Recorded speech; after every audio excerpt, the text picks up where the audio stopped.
एक गांव में सविता नाम की एक औरत हुआ करती थी। उसके एक लौते बेटे का नाम चिराग था। जब चिराग 5 साल का था तब सविता के पति का देहांत हुआ।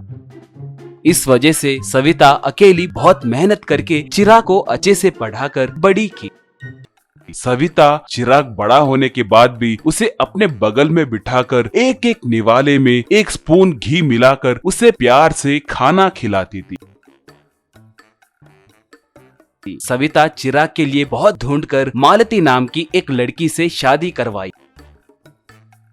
एक बार चिराग सविता से, माँ मालती और मैं आज सिनेमा देखने जा रहे हैं। वो होने के बाद किसी रेस्टोरेंट को जाकर डिनर करेंगे। आप हमारे लिए इंतजार करे बिना खाकर सो जाइए, कहा। मालती तब, सासू माँ आपके लिए रोटी और कढ़ाई पनीर बनाकर रखी हूँ, बोली। सविता तब गुस्से से आग बबूली हो गई। सविता, ओ, इसका मतलब तुम पहले ही जाने का निर्णय लेकर तैयारियां करके रखे थे। अब मुझे बोलने की जरूरत क्या है, जाकर आइए, बोली। चिराग तब, ऐसे क्यों बोल रही हो माँ? शादी होने के बाद मैंने मालती को कहीं पर लेकर नहीं गया, इसलिए आज ऑफिस से परमिशन लेकर घर जल्दी आया हूँ। बाय माँ, कहा।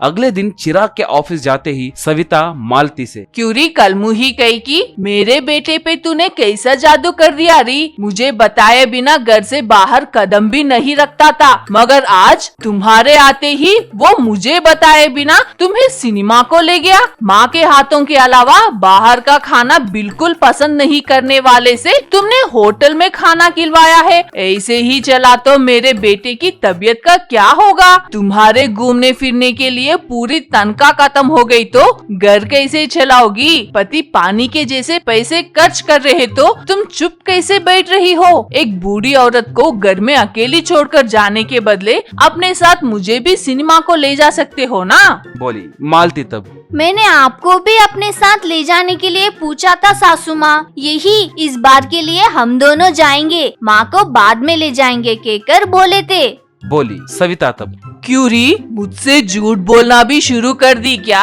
मुझे मेरे बेटे के बारे में नहीं पता क्या? तुमने ही उसे कुछ दवाई खिलाया होगा, वो मेरी कद्र करना ही छोड़ दिया। तुम्हारे वजह से मुझे मेरे बेटे को खाना खिलाने का भाग्य नहीं मिल रहा है, कहकर रोने लगी। मालती को अब क्या करना है कुछ समझ नहीं आया। उस दिन से सविता मालती को वो चाहे बैठे खड़े हो या कोई काम करे, कोई ना कोई बहाना बनाकर उसे डांटते हुए सताने लगी, मगर चिराग के सामने कुछ बात नहीं करती थी। सविता मालती को कितना भी सताए तो भी मालती उसे कुछ जवाब नहीं देती थी। ऐसे थोड़े दिन बीते। एक बार चिराग ऑफिस से घर आते ही, मालती मालती मुझे प्रमोशन मिला है, इस शुभ अवसर पर ये लो तुम्हें तोहफा, कहकर उसे एक सोने का हार दिया। ये देखते ही सविता गुस्से से आग बबली हुई।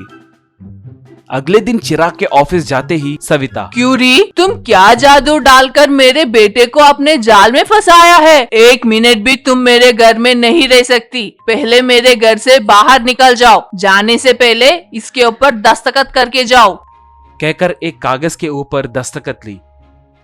मालती के पास से सेलफोन छीनकर उसे घर से बाहर निकाल दी।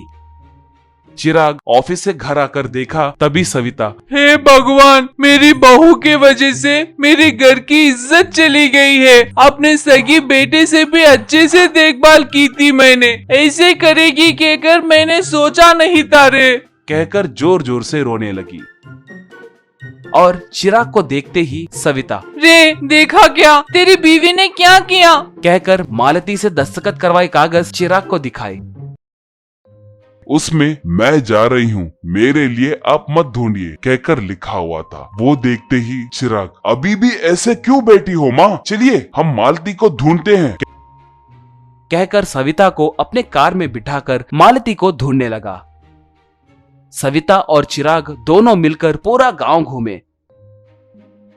गांव से वो लोग जंगल की ओर जाने लगे। जंगल में थोड़ी दूर जाते ही अचानक से चिराग के कार के ब्रेक्स फेल हुए। सविता और चिराग बहुत डर गए। दोनों बचाइए बचाइए कहकर पुकारने लगे।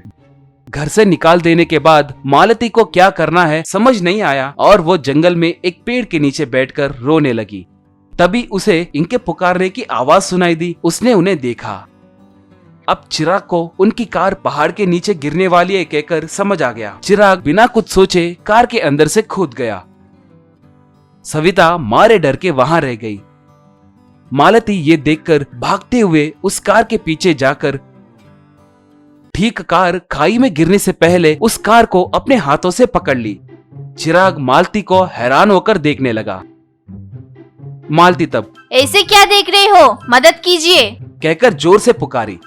चिराग एक रस्सी से कार को एक पेड़ से बांधा। मालती और चिराग दोनों मिलकर सविता को कार में से नीचे उतारे।